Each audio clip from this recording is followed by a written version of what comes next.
Halo guys, selamat datang kembali di Rebel Rupiah. Untuk weekend ini, karena kemarin kita udah live stream, kita bakal bahas tentang analisis on-chain dari Bitcoin sendiri. Jadi sebelum kita menutup akhir pekan, mari kita lihat yuk, ada di mana kekuatan pasar Bitcoin dan kira-kira kita perlu nyentuh titik di mana sebelum kita bisa dapetin momentum positif jika ada reversal untuk ke atas lagi. Oke, let's go.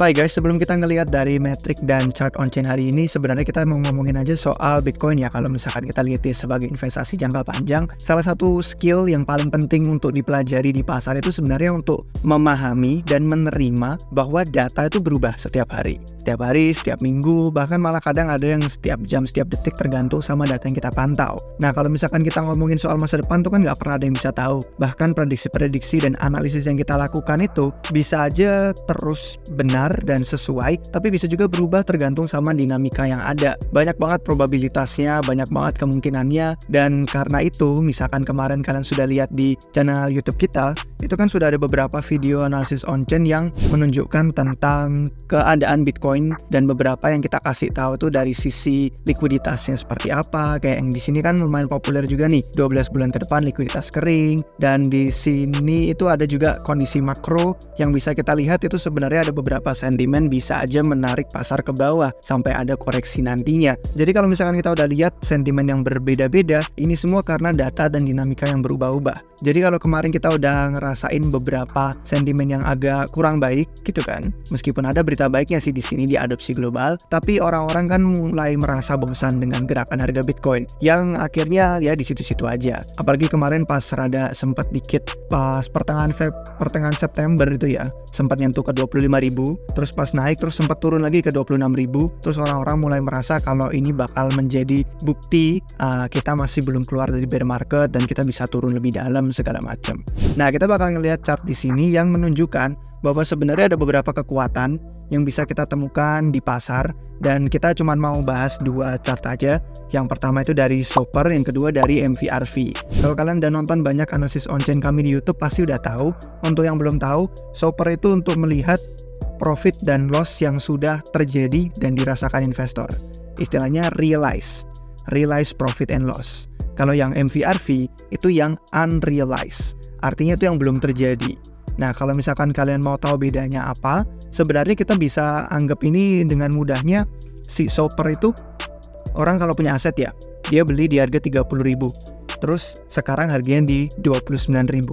Kalau dia jual itu realized, kalau belum dia jual itu unrealized.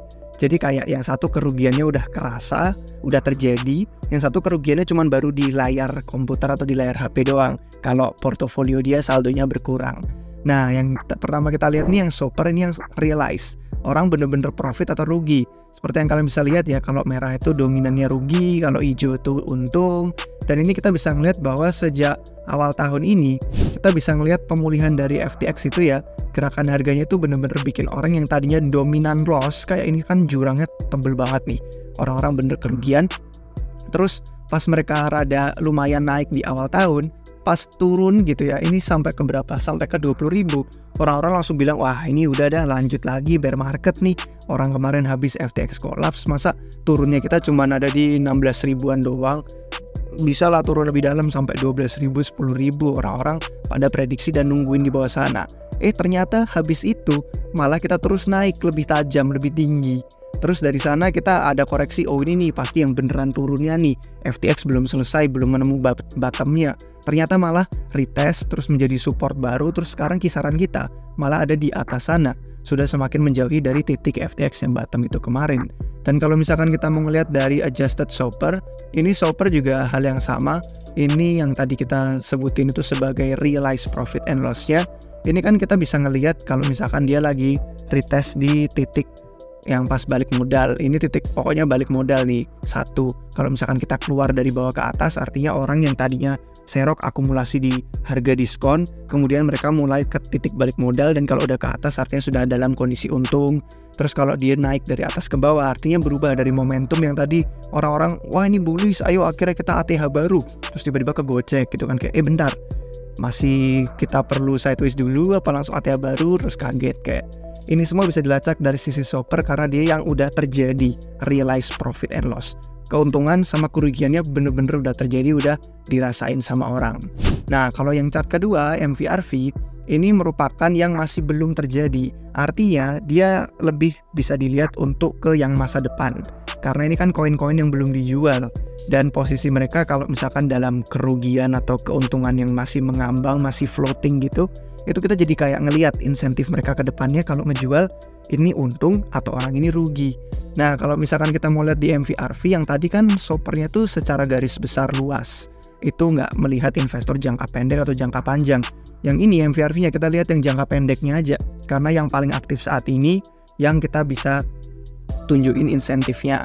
Nah, kalau misalkan kita lihat ya, dari gerakan harga ini, kita bisa menemukan bahwa indikator MVRV investor jangka pendek sekarang itu ada di bawahnya $20.000.